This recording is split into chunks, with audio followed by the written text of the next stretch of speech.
Good morning everybody and welcome to the 41st Millennium, where peace is a lie, everybody hates you, and there is only war. That's right fellas, today we're playing Warhammer 40k Space Marine, a third-person shooter where you are sent to a planet to do what every people on Earth has done at one point or another. Namely, stopping the British from stealing your shit. Get your disgusting green mushroom hands off my shit! Especially this guy, who looks like SHREK if he burnt down the swamp and blew the insurance money on steroids and an engineering degree. But I'm getting ahead of myself. Before I tell you about my time in the game, let me bring you up to speed on the unwieldy behemoth that is the lore of the 40k universe. In the grim darkness of the far future, things are kinda shit. If you need to know anything else, I will bring it up when it's relevant. And with that, let us begin, gentlemen. Our journey began, as they so often do, on board of a Thunderhawk gunship, in which we are introduced to the main character Titus and his boys Sidonus and Leandros, who are all members of the Ultramarine Space Marine chapter. Titus and the boys are the only ones close enough to stop the rampaging British from stealing yet more cultural artifacts to display in their museum. So we make a few space tracks, fly our asses over there and practice our superhero landing. But since this is 40k, we do it from the lower atmosphere.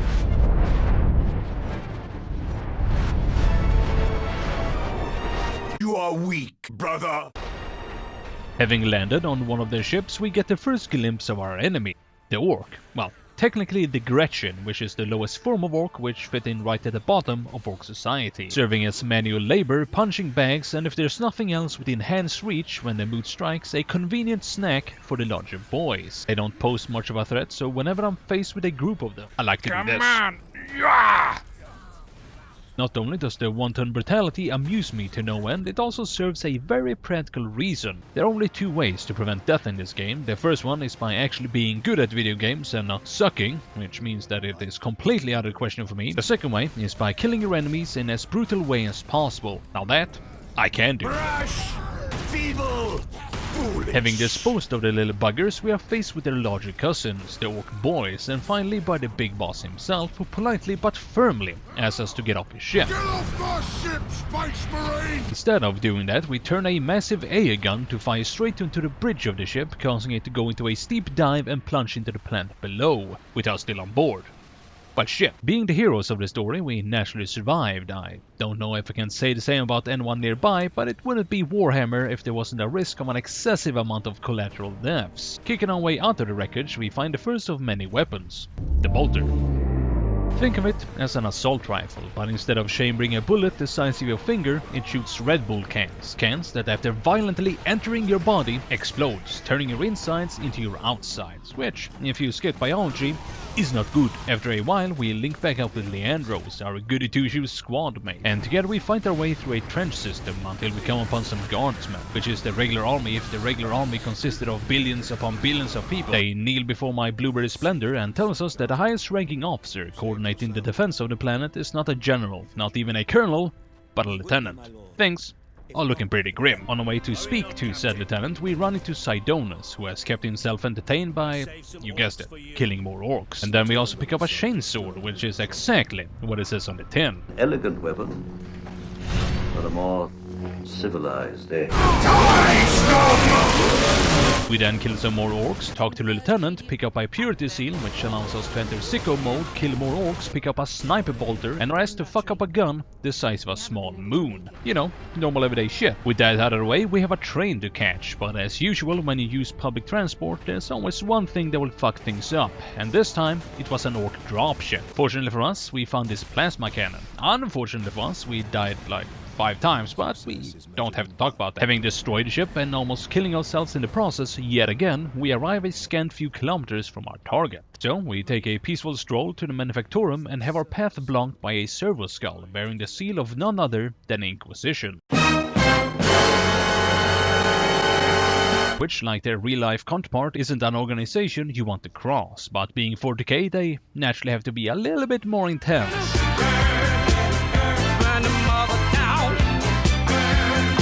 Basically, the Inquisition can do whatever they please on their quest to rid the universe of aliens, heretics, demons, or other inquisitors. You see, they get their authority directly from the Emperor, and they answer only to the Emperor. But since the Emperor is currently a little more than weakened at Bernie's, they kinda have to police themselves. Anyway, Jeeves here shows us a recording of an Inquisitor, who tells us that the